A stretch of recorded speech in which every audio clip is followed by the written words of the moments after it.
হজরত মোহাম্মদ সাল্লাল্লাহু আলাইহি ওয়াসাল্লাম ইসলামের শেষ নবী এবং তিনি কোনো রাজার মতো শাসক ছিলেন না, তবে তিনি মদিনায় হিজরত করার পর থেকে ইসলামী রাষ্ট্রের রাজনৈতিক, ধর্মীয় ও সামাজিক নেতা হিসেবে দায়িত্ব পালন করেছেন। এই সময়কে অনেকেই তার শাসনকাল বা নেতৃত্বকাল হিসেবে উল্লেখ করেন।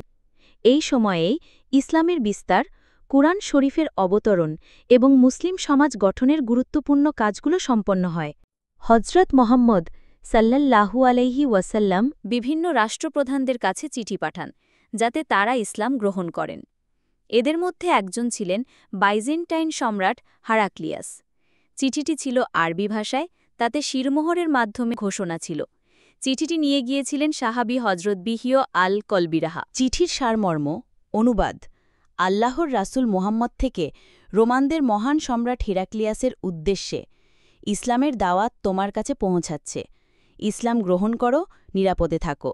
আল্লাহ তোমাকে দ্বিগুণ প্রতিদান দেবেন, কিন্তু যদি মুখ ফিরিয়ে নাও তাহলে তোমার জাতির পাপও তোমার ওপর বর্তাবে।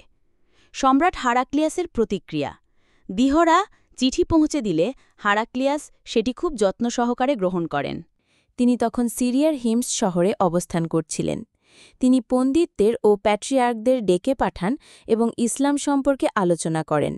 হেরাক্লিয়াস কিছুটা প্রভাবিত হলেও তিনি ইসলাম গ্রহণ করেননি, কারণ রাজকীয় ও গির্জার চাপ, জনরোষের ভয়, রাজনীতি ও সাম্রাজ্যের স্থিতিশীলতার বিষয়।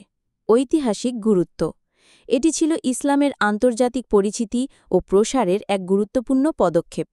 ইসলাম শুধু আরবের মধ্যে নয়, বিশ্ব পরিসরে পৌঁছে দিতে হজরত মোহাম্মদ সাল্লাল্লাহু আলাইহি ওয়াসাল্লামের কৌশল ছিল এটি।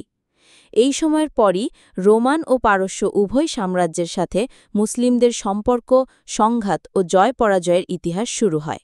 ৬২২ সাল থেকে ৬৩২ সাল পর্যন্ত পারস্য, সাসানীয় সাম্রাজ্য এর শাসকদের ইতিহাস একটু জটিল, কারণ এই সময়কালে সেখানে অনেক রাজনৈতিক অস্থিরতা ও বারবার শাসক পরিবর্তন হয়েছিল। খুসরু দ্বিতীয় শাসনকাল ৫৯০ থেকে ৬২৮ খ্রিস্টাব্দ।